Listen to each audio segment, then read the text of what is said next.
they will lie about us. They will misunderstand us. And they will project false motives upon us. But really, in the end, it says more about them than it does about us. Friends, when we choose to follow Christ, there is going to be pushback. And we're going to be talking about Paul dealing with a lot of that pushback as he comes to Jerusalem.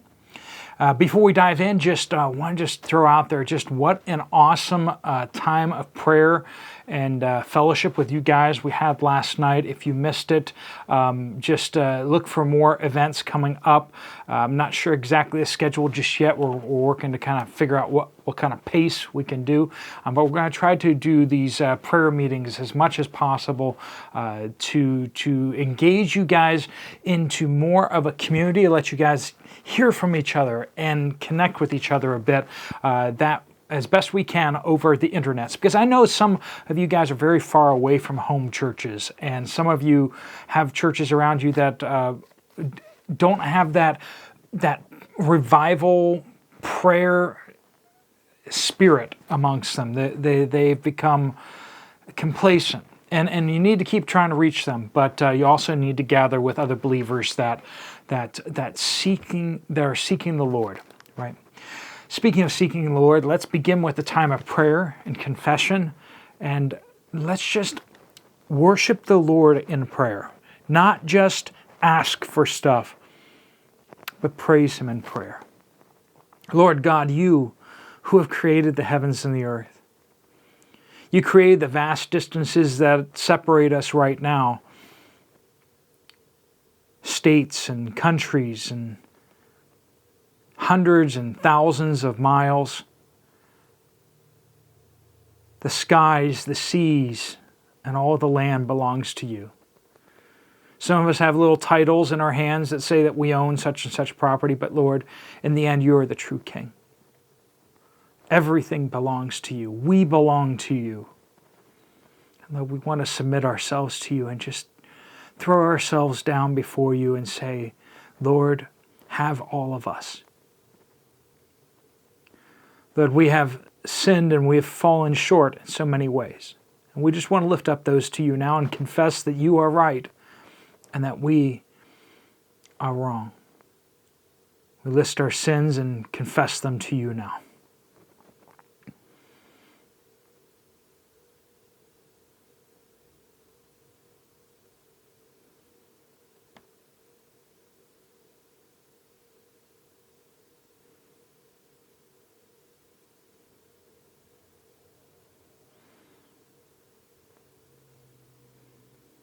Lord, you are King.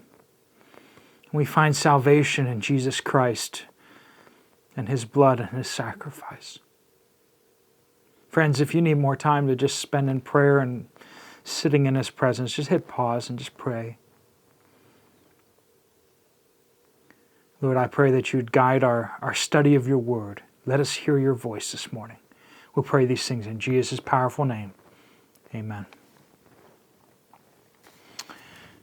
We're picking up in Acts chapter 21, starting in verse 15. Paul has just about made it to Jerusalem. He's been told by prophecy, as we saw yesterday, again and again, saying, when you get there, you're going to be bound up. You're going to be arrested and turned over to the Gentiles. You will be betrayed by those who should be your friends. And we're going to start seeing that unfolding here today. More completely unfolding tomorrow, though. Acts chapter 1, verse 15. After this, we got ready and went up to Jerusalem.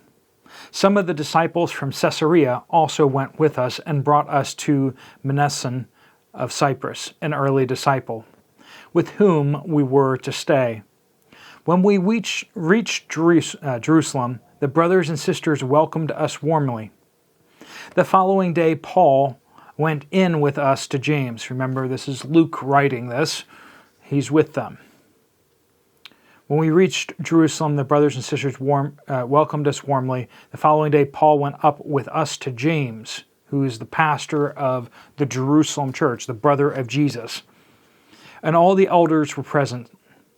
After greeting them, he reported in detail what God had done among the Gentiles through his ministry. When they heard it, they glorified God and said, "You see, brother, how many thousands of Jews there are who have believed, and they are all zealous for the law." Here's the twist. They're pointing around saying, look around, so many people here, how many Jews have believed, and they are all zealous for the law. But they have been informed about you that you are teaching all the Jews who are among the Gentiles to abandon Moses, telling them not to circumcise their children or to live according to our customs. So he comes in, he brings the amazing news of tens of thousands, if not hundreds of thousands of Gentiles and Jews becoming Christians in Asia and in Europe now. Many, many thousands have come to know Jesus as their Savior, and the church is growing mightily throughout all these different regions. There are ministers going here and there that have been raised up.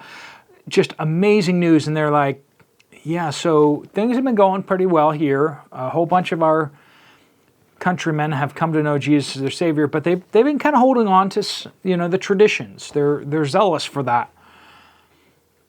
And they've been told lies about you. They've been told that you're telling people to abandon Moses and for the Jews abroad not to circumcise their children, not to be marked with the mark of Abraham. Wow, that kind of takes, the wind out of your sails, doesn't it? You're seeing great movements of God. You're being faithful. He's been beaten how many times? He's been stoned. They've tried to kill him. They've flogged him. He's suffered so much on his travels in order to see people come to know Christ as their Savior. And these Jews who are now believers, who are supposed to be his brothers and sisters in Christ, supposed to be about taking the gospel to the ends of the earth, want to criticize him. I mean, they're not hearing the good stuff. They're just hearing, well, that must be false. Are we seeing some of that today? Some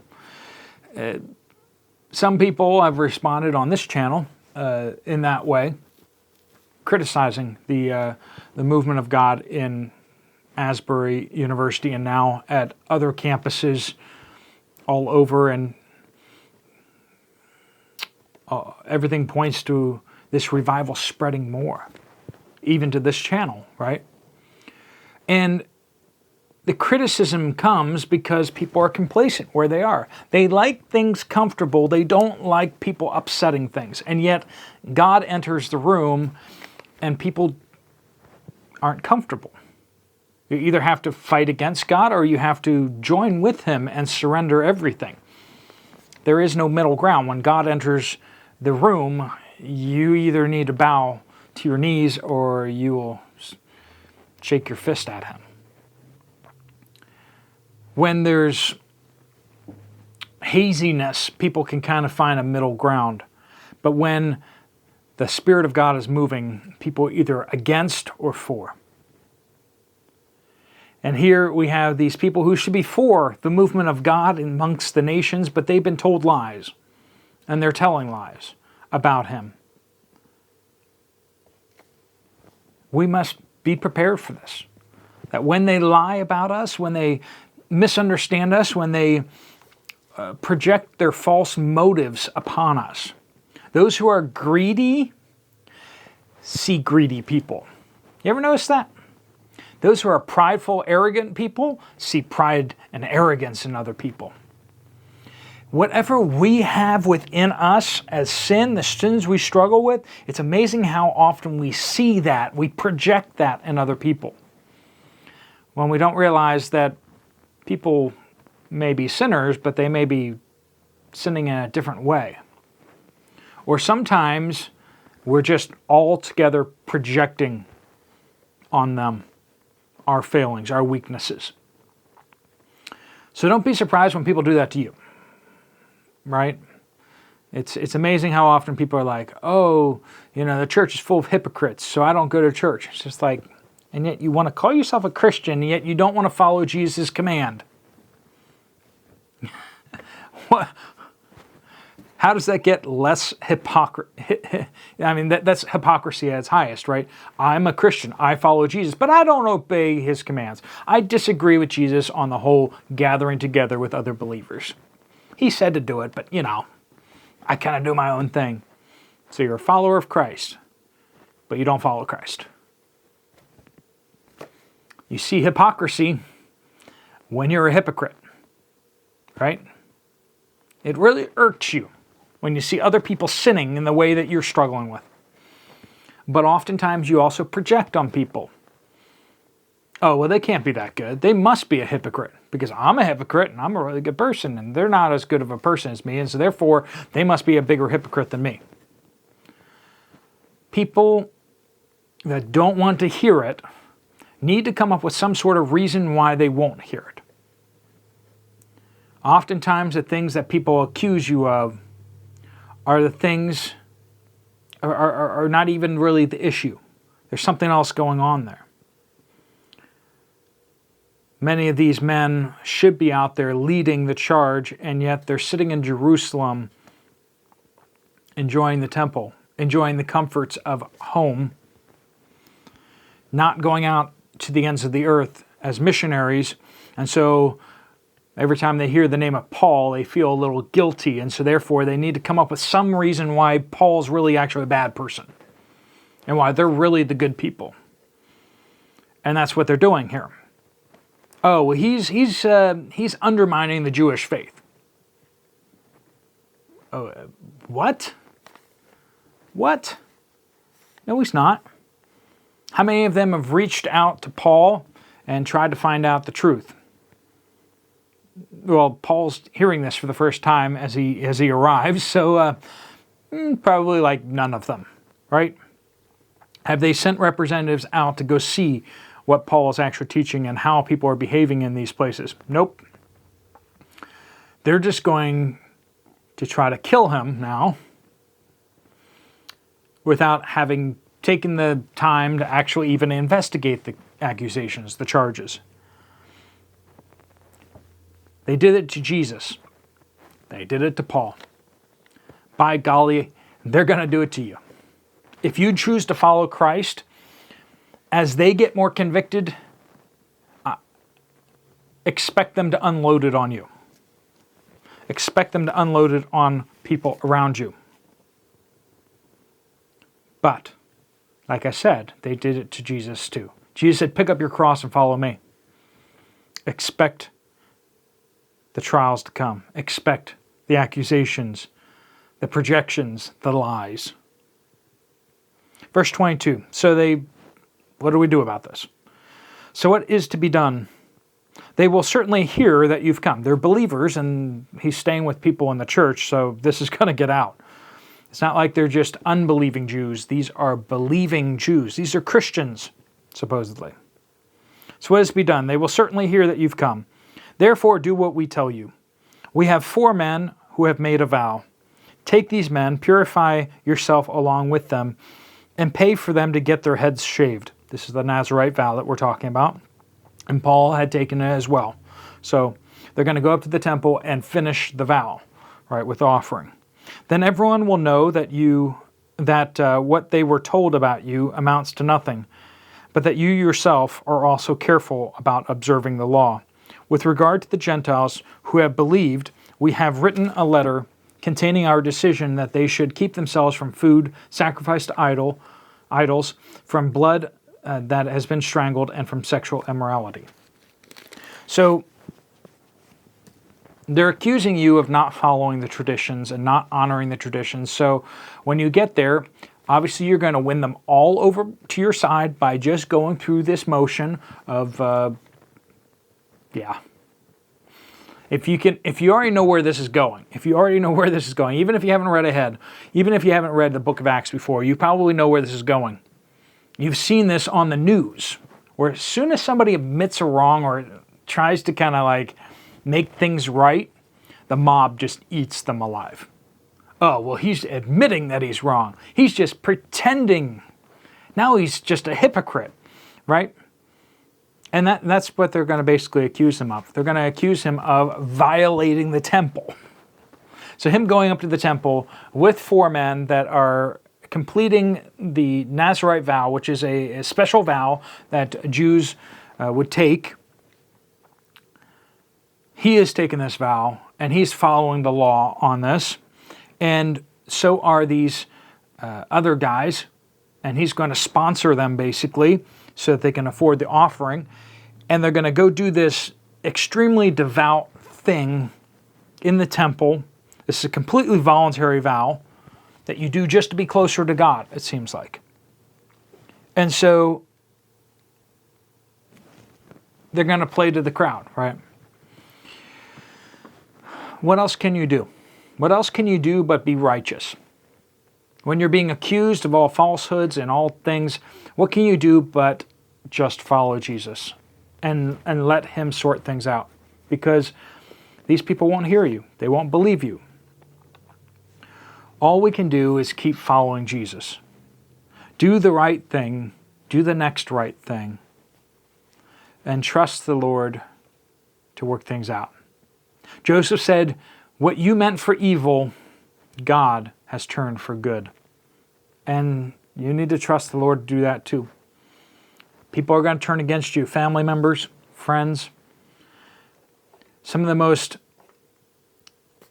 hardened opposition to movements of God have been within his church. People who got comfortable, who like things the way they are. They don't really love Jesus, they just love the meetings, they love the buildings, they love the potlucks, they don't love Jesus. And when Jesus starts coming, they start criticizing. Friends, as you have revival in your own life, expect opposition to come. But will you press on forward? Will you accept that? Will you pick up your cross and say, I will still follow Jesus, no matter the cost? Let me pray for you before you go. Lord God, I pray that you would bless each person watching this video today. Today was a hard lesson that opposition and trials will come, not just because, but because we are following you. As we follow you, Lord, we will suffer persecution. Lord, help us to accept it. Help us to just do the next right thing and to seek your face. That you would glorify yourself in us. That all the world may hear and see Jesus in his church. Lord, we pray all these things in Jesus' powerful name. Amen. Thanks so much for joining. Keep your eyes out for any upcoming prayer meetings, and we will get that information out to you as soon as possible. Make sure that you've hit the little notification bell on this channel so you get an alert when something's happening. Also, if you haven't subscribed, you might want to hit that subscribe button there. Or if you have some time, you want to check out another Bible study, there's one right up here on that screen. All right, folks, God bless you all. I'll see you guys later.